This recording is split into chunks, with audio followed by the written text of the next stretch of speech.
જે કુખાર મેડીમાં કુલદેવીને કૃપા કરવી હોય છતાંય ના કરી શકે તે વાત ઉપર માતાજીએ શું કીધું આપણે આગળ વિડીયોમાં જોશું। જય કુખાર મેડીમાં। શું નામ તમારું? ક્યાંથી આવવાનું?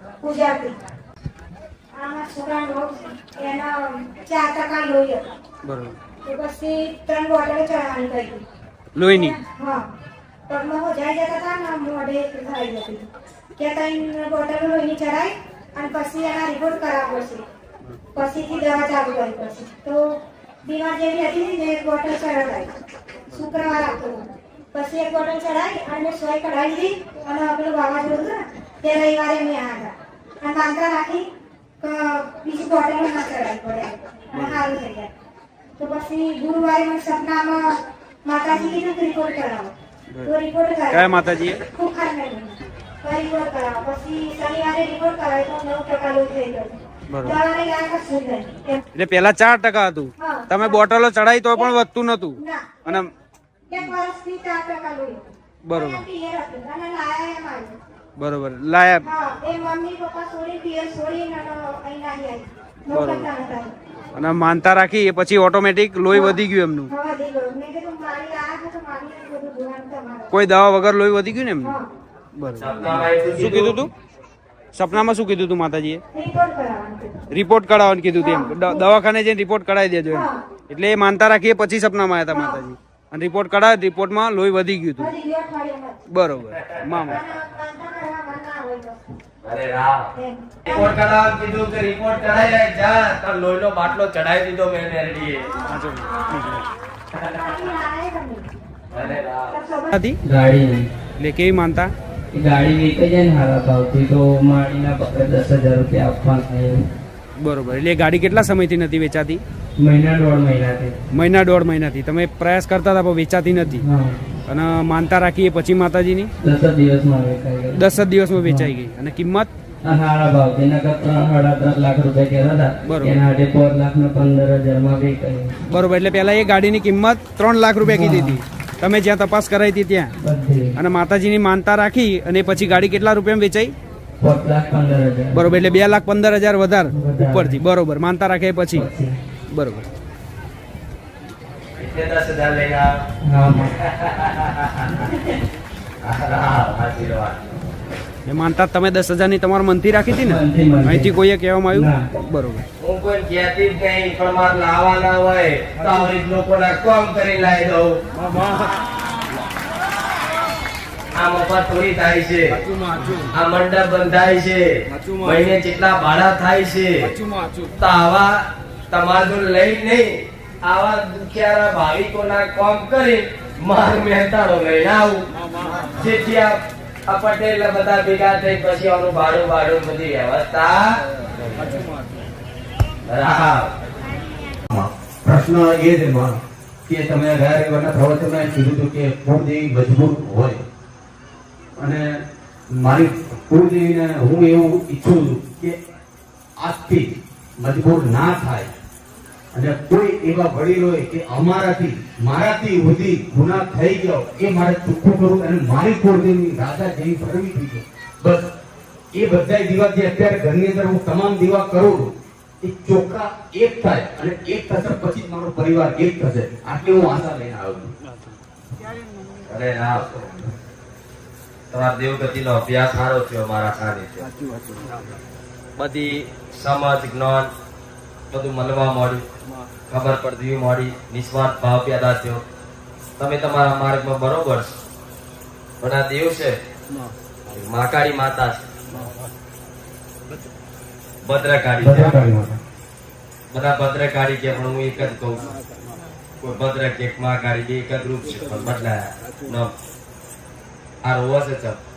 મને આ પ્રશ્ન હું કેટલા ટાઈમથી હું એમને માને પૂછું છું કે માં તમને એવી કઈ મજબૂરી છે, તમને એવો કયો આગળ એવો પડદો આવે છે તો તમે અમને કહો, પણ તમે અમને ના કહી શકતા તો કઈ એવો રસ્તો બતાવો માં કે કેમ આ તમે રોવો છો, કેમ કે મારી જ્યારે અને તમે જ્યારે પ્રવચનમાં માં વિશે જ્યારે શબ્દ બોલો છો માં ત્યારે હું પોતે પ્રવચનની અંદર રોવું છું, ઘરે જઈને હું રોવું છું કે માં કેમ મજબૂર છે કે આજે એવો તો કોણે એવો કે ગુનાહ કર્યા છે કે એવું કોઈ અમારા કુટુંબમાંથી કોઈ એવા ગુનાહ કર્યા કે હજી અમારે એને સંબંધ છે તો હું ના રાખું એ વ્યક્તિ જોડે સંબંધ, કેમ કે મારે માં જોઈએ છે, મારે સમજ નથી જોઈતો. આજે પણ હું માં ચોખ્ખું કહું છું. ભલે રામ, તમારી સમજ સાચી છે.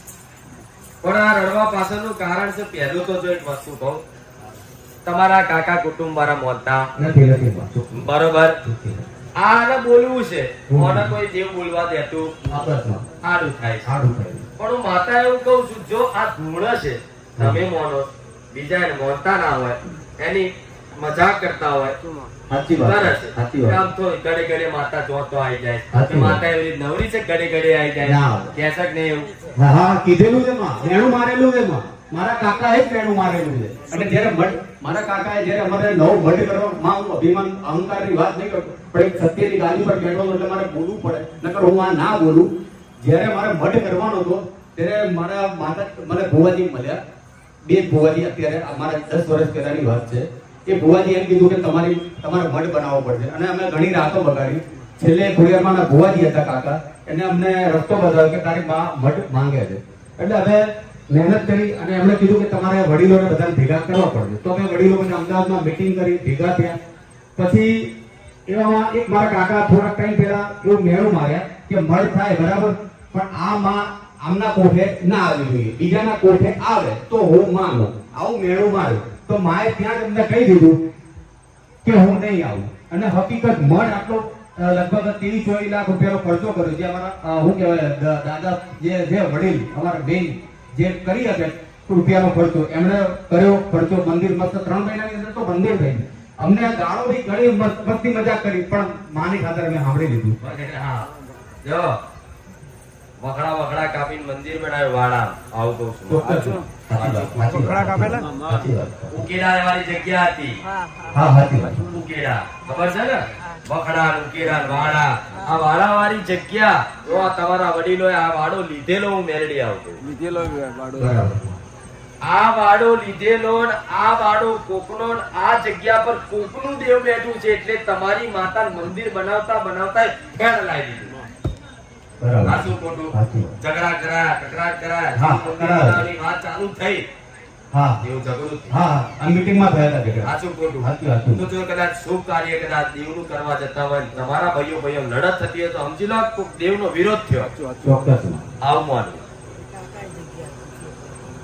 કહું વિરોધ થયો તો આ વિરોધ કરવા વાળું દેવ હોય તો એ જગ્યાની 5 ભાઈઓમાં 2 ને વંશ વેલા કાઢવા વાળી મશાણી મેળવી.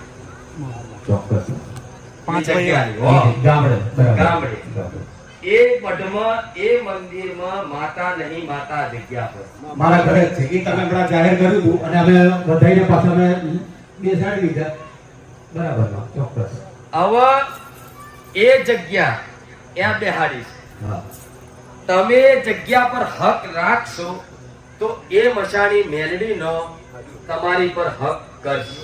ચોક્કસ. સીધી વાત સમજજો હો. વિરોધ. બહુ અંદર ઊંડાની વાત. એ જગ્યાનો હક રાખશો તો એ જગ્યાની મશાણી મેલડી હક કરશે અને તમારી માતાને બોલવા દેશે. બરાબર. ચાલ, જો આ બોલી જાય ખમા, આ બોલી જાય મજા, તો મજા થઈ જાય તેના વ્યવહાર કોણ કરે? ચોક્કસ. હા, શું ખોટું? સાચી વાત. તારા મઠમાં મોટા દારૂડિયા કરી નાખ્યા જો. અરે રો દારૂ પીને મઠમાં બેહે એવા કરી નાખ્યા.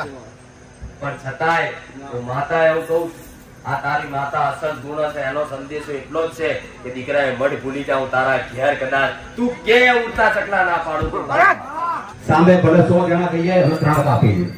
પણ પડખે માતા ઉભી હોય તો 500 હુંરા પડો. બરાબર. ચોક્કસ.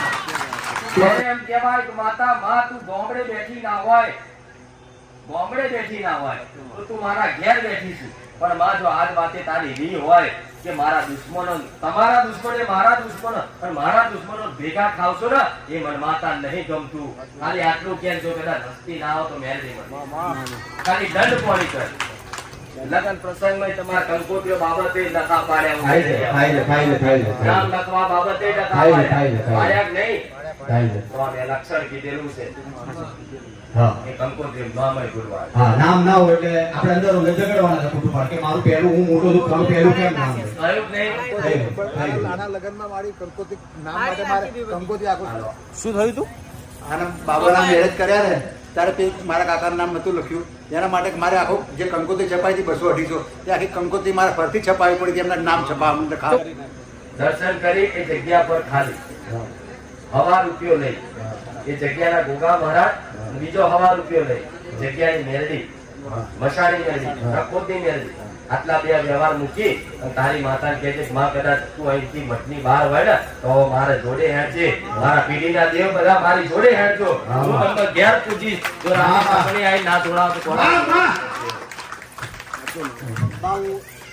ગમે ત્યારે હવે જઈ શકું ને ગમે તાર જઈએ પણ ખાલી આટલું તો રાખ પણ માં જગ્યાએ વધારે કદાચ સવા રૂપિયાની કિંમત પેલા દેવ કરતા કે લાય હવા રૂપિયો વાત પૂરી થઈ જાય વધારે હોય તો વાંધો નહીં સવાયું થાય એટલે સવા રૂપિયો સવા રૂપિયો હું કહું છું આ જે જળમૂળમાંથી જેને રચાયું છે એક કેરી હોય ટોપલા મેલો બધી કેરીઓ બગાડી પણ હરેલી કેરી તમે જોઈ જાઓ કે આ જ હરેલી છે હજુ બીજી બગાડવા બાકી હરેલી વેણી કાઢી નાખો કેરીઓ બગડે આ મૂળ હળો પાડવા વાળું એ જગ્યાનું દેવ બતાવ્યું